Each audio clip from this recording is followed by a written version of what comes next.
우리 같이 말씀 오늘 새 구절인데 새 구절 같이 찾아서 합독하도록 하겠습니다. 디모데후서 1장 12절 그리고 로마서 8장 28절 그리고 고린도후서 5장 1절이 되겠습니다. 우리 같이 새 구절을 합독하도록 하겠습니다.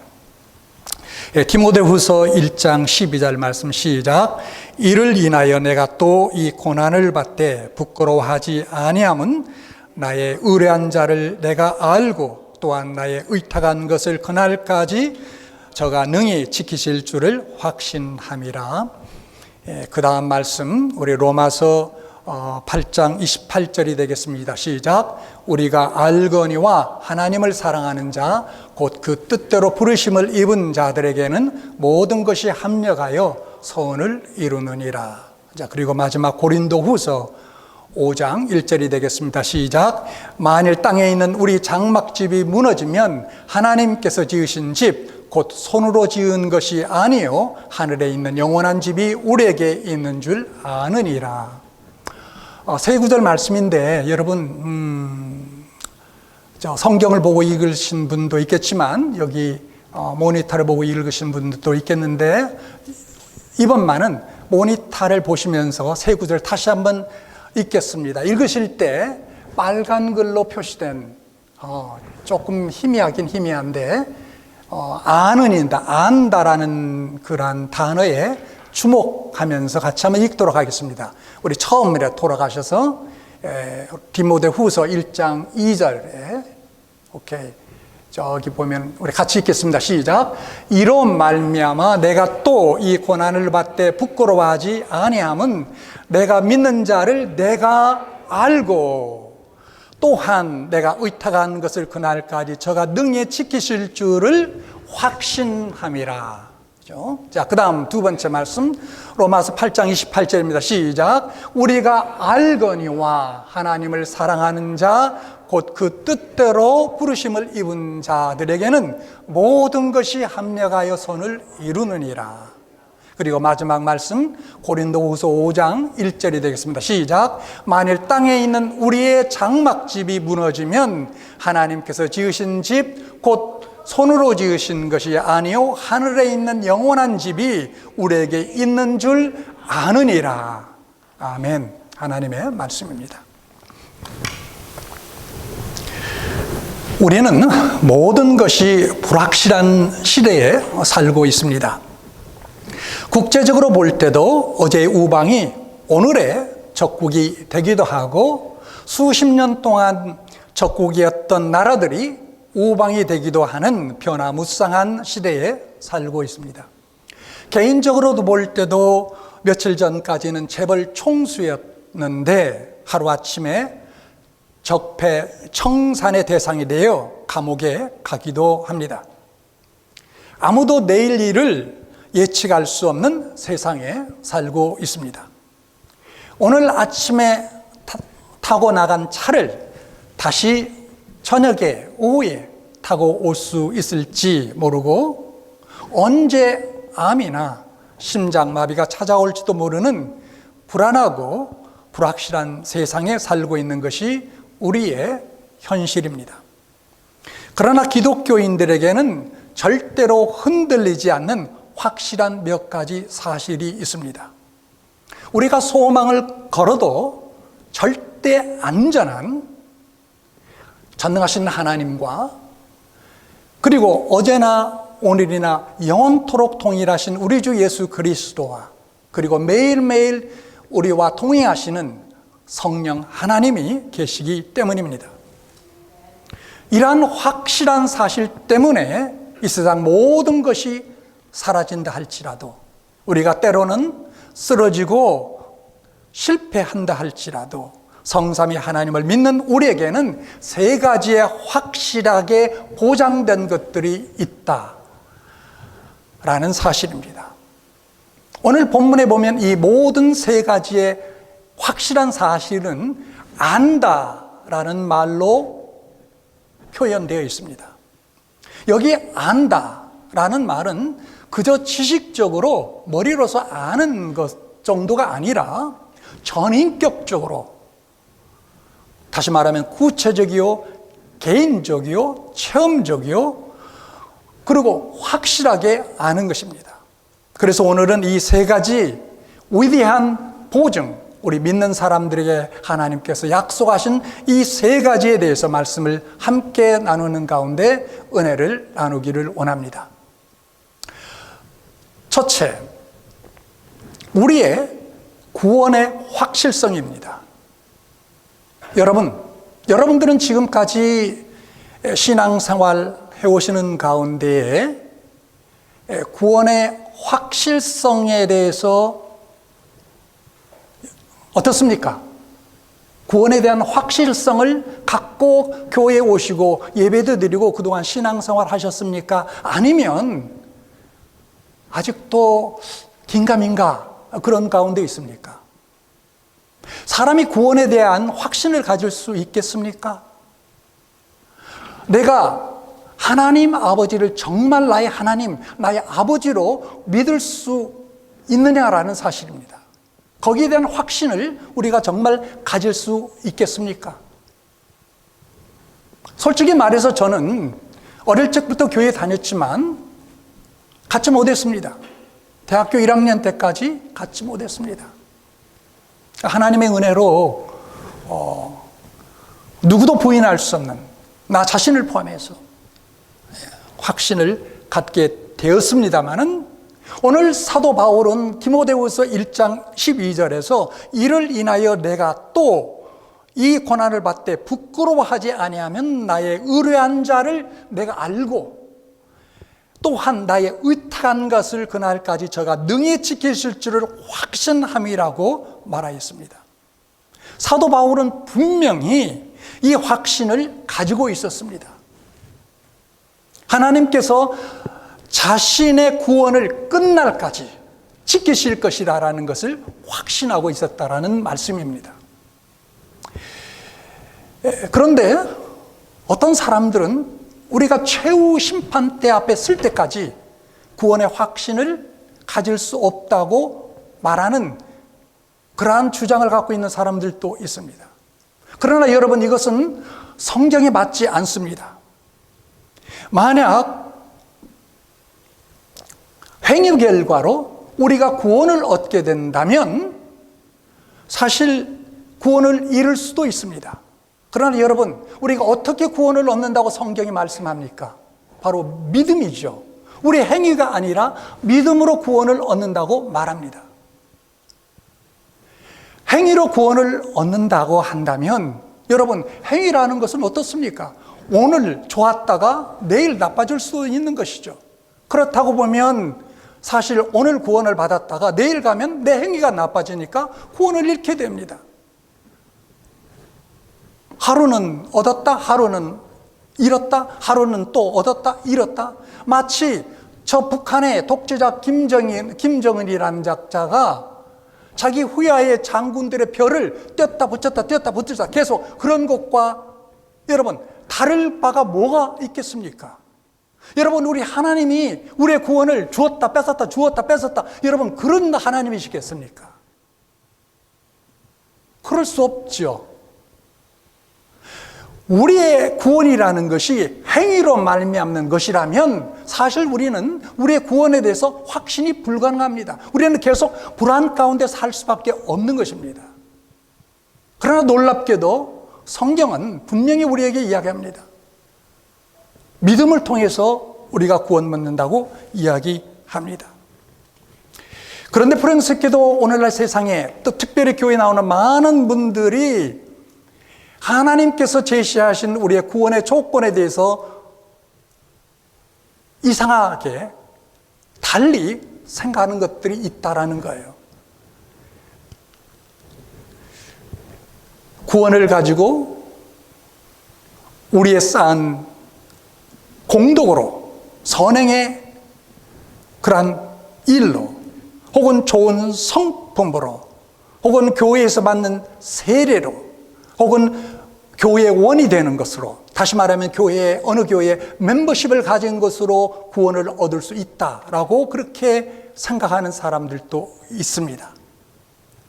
여러분, 이런 것들은요, 사실 구원의 결과지, 내가 구원받았기 때문에 얻은 결과이지, 그런 것들 때문에 구원받은 것은 아니라는 것을 우리가 알아야 됩니다. 구원받기 위해서 해야 될 것이 무엇인지 성경의 몇 구절을 우리가 살펴본다면, 대표적인 구절들이요. 예를 들어서 사도행전 16장 31절 말씀, 주 예수를 믿으라, 그리하면 너와 내 집이 구원을 얻으리라 라고 하셨고, 요한복음 1장 12절 말씀을 보면 영접하는 자, 곧 그 이름을 믿는 자들에게는 하나님의 자녀가 되는 권세를 주셨느니라 라고 말씀하셨고, 요한복음 5장 24절의 말씀을 볼 것 같으면 내가 진실로 진실로 너에게 이르노니 내 말을 듣고 또 나 보내신 이를 믿는 자는 영생을 얻었고 심판에 이르지 아니하나니 사망에서 생명으로 옮겼느니라 라고 말씀하고 있습니다. 그 외에도 많이 있지만, 여러분, 제가 조금 전에 소개한 이 세 구절들 속에 가장 우리의 구원으로서 공통적으로 말씀하고 있는 게 무엇입니까? 바로 믿음입니다. 믿으면 구원을 얻으리라라고 단언하고 있는 것입니다. 그래서 여러분, 만일 우리가 진심으로 회개하고 예수 그리스도를 나의 구세주로 믿었는데도 불구하고 우리가 구원을 잃어버렸다면은 하나님 편에서는 더 큰 손해이며 하나님은 명예를 잃고 진실치 못한 분이 되고 마는 것입니다. 따라서 여러분, 우리는 그저 형식적으로 교회에 출석하거나 형식적으로 예배를 드리는 것이 아니라 우리의 구원을 위해서 주님을 확실하게 믿는, 구원 얻는 믿음을 갖고 신앙생활해야 되는 것입니다. 예수 그리스도를 나의 구세주로서 받아들이고 나의 구원을 위해서 그분을 절대적으로 의지하는 이러한 믿음을 우리가 가져야 된다라는 말씀입니다. 그러면 구원을 얻고 내적 확신을 갖게 되는 것입니다. 물론 마귀가 때때로 우리를 유혹하고 우리 가운데 의심을 불러일으킬 때가 있습니다. 여러분, 그럴 때는 어떻게 해야 될까요? 간단합니다. 너무 간단합니다. 마태복음 4장에 보면 예수님께서 행하신 방법이 있습니다. 마태복음 4장에 보면 예수님께서 40일 동안 광야에 나가 금식하는 가운데, 그리고 마귀로부터 시험을 받게 됩니다. 그렇죠? 첫 번째 시험이 뭐였습니까? 자, 네가 많이 굶었을 터인데 돌을 떡덩이로 만들어 먹어라. 예수님께서 어떻게 하셨습니까? 마귀야 물러가라 그렇게 했습니까? 아닙니다. 기록되었으되. 그게 무슨 뜻입니까? 구약의 말씀을 예수님께서 인용하시는 거예요. 신명기 8장에 있는 말씀. 기록되었으되 사람이 떡으로만 살 것이 아니요 하나님의 입으로 나오는 모든 말씀으로 살 것이니라. 말씀으로 사탄 마귀를 물리치셨다라는 거예요. 또 마귀가 시험합니다. 내가 하나님의 아들이면 저 성전 꼭대기에서 뛰어내려 봐라. 예수님 또 어떻게 하셨습니까? 동일하게 말씀으로 주 너희 하나님을 기록됐으되 주 너희 하나님을 시험치 말라 하셨어요. 33번이라고요. 마귀가 또 다시 도전합니다. 내게 절하라. 그러면 내가 세상 모든 권세를 너희가 다 주겠다. 예수님 어떻게 하셨습니까? 다른 방법 취하셨습니까? 아닙니다. 동일하게 말씀 가지고 사탄을 물리치십니다. 기록되었으되 주 너희 하나님께 경배하고 다만 그를 섬기라 하셨느니라. 그러자 마귀는 물러나고 맙니다. 여러분, 그렇습니다. 우리는 구원에 대한 확신이 있어야 됩니다. 마귀가 우리를 시험할 때 어떻게 대처해야 됩니까? 구원의 확신을 주는 말씀을 우리가 분명하게 성경 속에서 갖고 있다가, 그걸 암송하면 더 좋겠지만 최소한 어디 있는 줄 알고 있다가 그 말씀으로 물리치는 거예요. 남자분들 다 아시지만 한 번 해병은 영원한 해병이라는 말 있죠? 한 번 해병은 영원한 해병이다. 우리 영적으로도 마찬가지 이치입니다. 한 번 구원받았으면 영원히 구원받은 것이다. Once saved, always saved. 한 번 구원받았으면 영원히 구원받은 것이다. 여러분, 무엇보다도 우리는 구원의 확신을 갖고 신앙생활을 해야 되는 것입니다. 이것이 기초입니다. 자, 두 번째, 하나님의 사랑의 섭리에 대한 확증입니다. 구원의 확실성과 더불어 둘째로 사랑의 섭리에 대한 확실성을 우리가 갖고 살아야 되는 것입니다. 오늘 읽었던 본문 말씀 로마서 8장 28절을 보면 우리가 알거니와 하나님을 사랑하는 자 곧 그 뜻대로 부르심을 입은 자들에게는 모든 것이 합력하여 선을 이루느니라 라고 하였습니다. 여러분, 하나님께서 나를 사랑하시고 나의 인생의 시를 짜 나가시는데 오로지 나의 유익과 선만을 위하여 시를 짜 나가신다는 사실이에요. 우리는 우리가 만나는 슬픔과 고통이 어떻게 나에게 유익이 되는가 의심할 때가 많습니다. 예를 들어서 질병이나 죽음이나 환난을 당하고 큰 손해를 볼 때 어떻게 이것이 나에게 선이 되고 유익이 되겠는가라고 의심하기 쉽습니다. 그러나 여러분, 바울은 이 모든 것들을 하나님께서 허락하셨다면 결과적으로 그 모든 것들이 나에게 좋게 되리라라는 그런 분명한 확신을 갖고 있었습니다. 좀 오래전의 일이라고 생각이 됩니다. 어느 해 캘리포니아에 큰 홍수가 났습니다. 이때 한 사람의 방앗간이 그 홍수로 떠내려갔는데 그 방앗간은 그 사람에게 있어서의 전 재산이었습니다. 이 사람은 낙심하고 주저앉았습니다. 그는 기독교인이었지만 이 일이 자기에게 왜 닥쳤는지 이해할 수가 없었습니다. 이런 재난에 자기의 유익이 되고 선을 이룬다는 것은 도저히 믿어지지가 않았습니다. 그런데 놀라운 일이 벌어졌습니다. 엄청난 홍수로 다 떠내려가고 그 사람의 방앗간도 다 떠내려갔지만 토사도 떠내려갔는데 엄청나게 큰 황금 광맥이 드러난 거예요. 홍수로 토사가 떠내려가면서 그게 드러난 것입니다. 결국 그를 가난하게 했던 홍수가 오히려 그를 엄청난 부자로 만들게 되게끔 된 것입니다. 이것은 어떤 환난이나 고통이라도 우리 모두가 사실 협력하여 선을 이루고 유익하게 된다라는 확실한 보증의 하나의 신뢰가 아니겠습니까? 세상을 살아갈 때 견디기 어려운 고난이 올 때가 있습니다. 그러나 어느 날 그것들이 축복으로 변하는 것을 우리는 경험하게 됩니다. 여러분, 생의 신비는 하나님의 사랑이라는 금과 같은 말씀의 보자기에 쌓여 있습니다. 여러분, 하나님이 우리를 사랑하는 한 하나님을 사랑하고 있는 그의 자녀들에게 궁극적으로 우리에게 좋게 될 일이 아닌 것을 결코 허락하지 않는다라는 사실입니다. 때문에 좋지 못한 일이 우리에게 닥쳐올 때라도 우리는 이렇게 기도해야 됩니다. 하나님, 아직은 잘 모르겠지만 그러나 하나님은 선하십니다. 선하신 하나님께 감사하겠습니다. 이 모든 일들이 결국 나에게 선과 유익이 되게 하옵소서.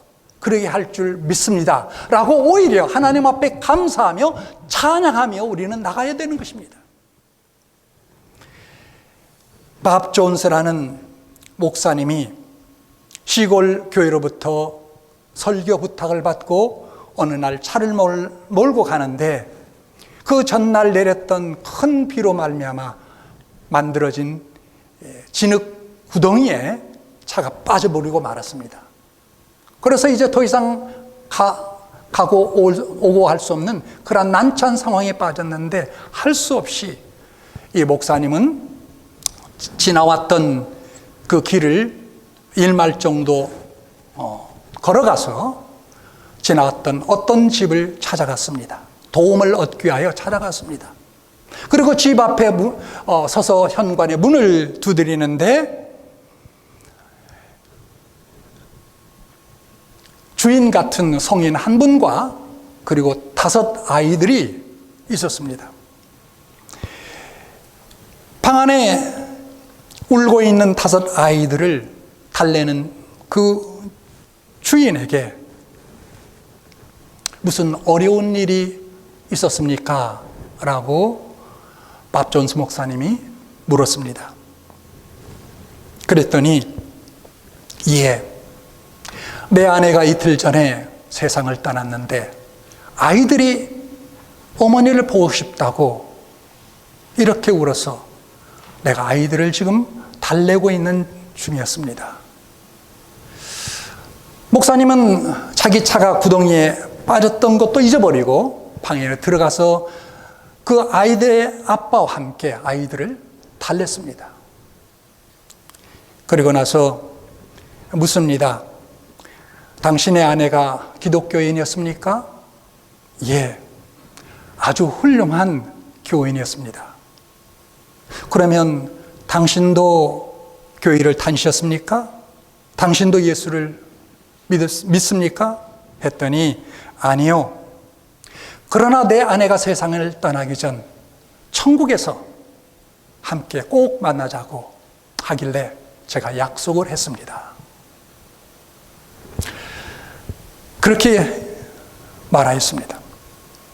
얼마 후에 그 사람은 존스 목사님으로부터 복음을 전해 듣고 예수를 믿게 되었고, 그리고 구원을 받게 되었습니다.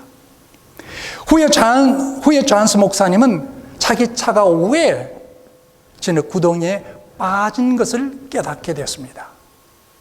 바로 거기에 자기가 할 일, 바로 거기에 그리스도를 필요로 하는 한 사람이, 그리고 아이들이 있었기 때문이었다는 사실이었습니다.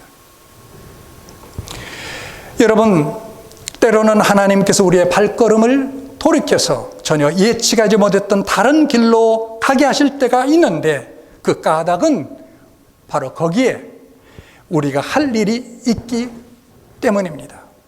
그런 거로 여러분, 무슨 일이 우리 주위에 일어날 때 그것이 좋은 일이든 아니면 좋지 않은 일이든 간에 말씀이 기록한 대로 모든 것이 합력하여 선을 이루려 하는 이러한 분명한 믿음과 확신을 갖고 우리가 나가야 되는 것입니다.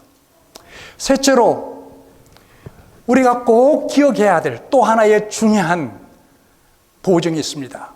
그것은 바로 영원한 집에 대한 확실성입니다. 고린도후서 5장 15절 말씀에 만일 땅에 있는 우리 장막집이 무너지면 하나님께서 지으신 집, 곧 손으로 지은 것이 아니요 하늘에 있는 영원한 집이 우리에게 있는 줄을 아나니 라고 했습니다. 아나니, 제가 좀 전에 말씀드린 대로 여기서 안다라는 것은 초의 의심도 없이 확실하게 알고 있다라는 것을 말하는 것입니다. 무엇을요? 우리의 육신의 생명이 끝나는 날, 너무나 좋은 내세, 곧 영원한 집이 우리를 기다리고 있다라는 사실입니다. 예수님께서 요한복음 14장 1절에서 3절에 이렇게 말씀하셨습니다. 너희는 마음에 근심하지 말라. 하나님을 믿으니 또 나를 믿으라. 내 아버지 집에 거할 곳이 많도다.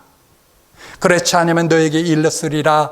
내가 너희를 위하여 처소를 예비하러 가노니 내가 다시 와서 너희를 내게로 영접하여 나 있는 곳에 너희도 있게 하리라.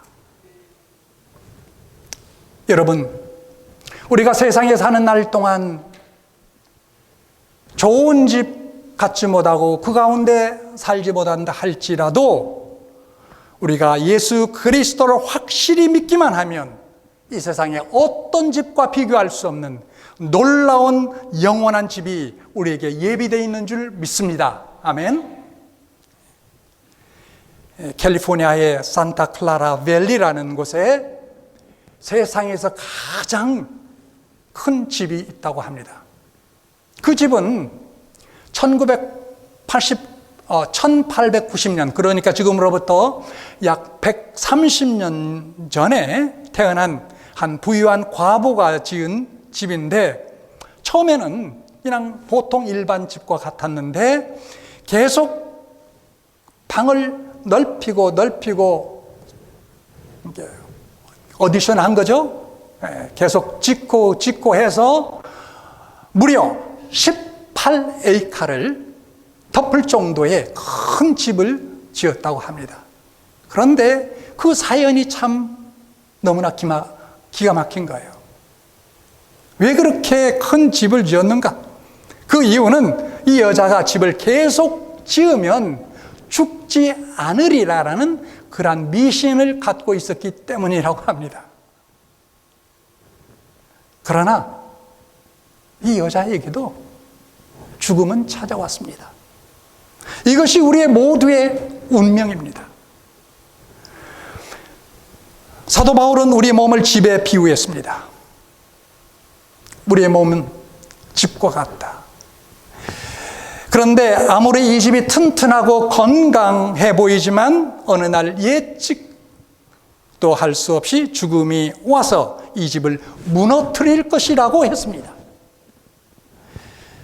그러나 사도 바울은 확실히 말하기를 우리가 살던 집, 바로 우리의 몸이 무너지면 하나님께서 다른 집, 다른 몸을 우리에게 주실 것이라고 말씀하고 있습니다. 사도 바울은 이것을 알고 이것을 확신하고 있었다는 사실입니다. 이 집은, 이 몸은 영원한 그리고 영광스러운 집이요 결코 죽음도 무너뜨리지 못하는 집입니다. 여러분, 얼마나 이것이 우리에게 소망이며 위로가 되는 것입니까? 이거보다 더 큰 소망, 이거보다 더 큰 위로가 있을 수 있겠습니까? 여러분과 제가 얼마나 살지는 아무도 모릅니다. 그러나 분명한 것은 멀지 않아 이 땅에서 우리의 일을 마치는 그날, 천국의 영원한 집으로 우리는 들어가게 된다라는 사실입니다. 우리가 주 예수님을 믿고 의지하기만 하면 하늘 아버지의 영원한 집이 우리를 위하여 예비되어 있다라는 놀라운 사실을 우리는 알고 확신하여야 됩니다. 어느 목사님이 바로 죽기 직전에 어린 소년을 신방하게 되었습니다. 그 아이는 예수님을 믿지만 죽는 것을 무서워하고 있었습니다. 그래서 목사님이 애야, 내가 너를 나의 팔로 안아서 이 방에서 저 방으로 너를 데리고 가면 너 무서워하겠니? 그러자 어린 소녀가 답변합니다. 아니요, 전혀 무섭지 않을 거예요. 그래, 죽음이란 마치 나보다 몇 배나 힘이 센 그리고 친절한 분이 다른 곳으로 안아다 주는 것과 같단다. 우리 예수님께서는 너를 이 세상이라고 하는 집에서 천국이라고 하는 아주 좋은 집으로 데려가는 것이란다 라고 하면서 그 어린 소년을 위로하고 격려했다고 합니다. 여러분, 그렇습니다. 만일 우리가 생명의 주님, 우리를 위해서 죽으시고 부활하셔서 사망을 이기신 예수 그리스도를 정말 믿고 의지하기만 하면 천국은 확실히 우리를 위하여 보장된 것입니다. 어느 날 그분이 올라오너라 라고 할 때에 우리는 할렐루야 아멘 하면서 기쁨으로 즐겁게 찬양하며 가면 됩니다.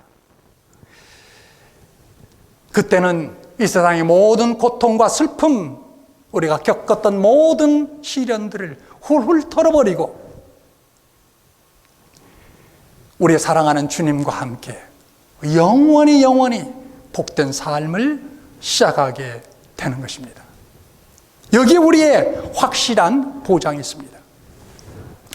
그리스도를 믿음으로 구원받았다는 이 놀라운 확신, 그리고 우리가 이 세상 속에서 어떤 일이 벌어진다 할지라도 궁극적으로, 결과적으로 우리의 모든 선과 유익이 되도록 만들 것이라는 이 놀라운 보장, 그리고 우리가 이 생의 끝날에는 더 이상 썩지 않은 새로운 몸을 입고 하늘나라, 하늘 천국에서 살게 될 것이라는 이 보장, 이 세 가지의 보장을 여러분 확실하게 잊지 않고 기억하며 기쁨으로 즐겁게 담대하게 신앙생활 해나가는 여러분 모두가 될 수 있기를 주님의 이름으로 간절히 축원합니다. 기도하겠습니다.